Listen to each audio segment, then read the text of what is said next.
अश्विन जाधव यांचे समाजकार्यालाच प्रथम प्राधान्य। सविस्तर वृत्त असे की समाजकार्याच्या माध्यमातून आज आर्णी तालुक्यातील घराघरात पोहोचलेले एक नाव म्हणजे अश्विन जाधव। एका छोट्याशा पांगरी या गावात जन्मलेले अश्विन जाधव हे उच्च शिक्षित आहेत। वडिलांच्या परंपरागत व्यवसायाचे साधन हे शेतीच होते।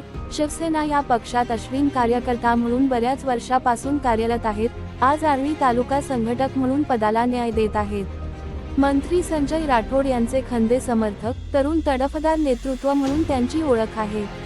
अश्विन हे शेतकरी पुत्र असल्याने शेतकऱ्यांच्या व्यथा, त्यांचे प्रश्न ते सातत्याने शासन प्रशासन दरबारी ताकदीनिशी नेहमीच मांडत असतात। सदैव हसतमुख मितभाषी स्वभावामुळे तसेच सामान्य जनतेची दीन दुबळ्याची छोटी मोठी कामे ते प्राधान्याने करीत असल्यामुळे त्यांचा लोकप्रियतेचा कळस दिवसेंदिवस वाढतच आहे।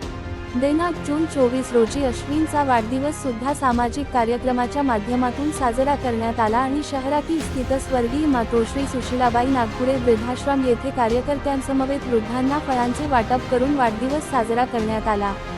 यावेळी सुद्धा अश्विन जाधव यांनी समाजकार्याला प्रथम प्राधान्य दिल्याचे पाहावयास मिळाले। 80% समाजकारण 20% राजकारण ही शिवसेनेची भूमिका अश्विन यांनी पूर्णपणे अंगीकारली असून त्यांना संवैधानिक पदावर पाहण्याची इच्छा तालुक्यातील नागरिकांची दिसून येते आहे।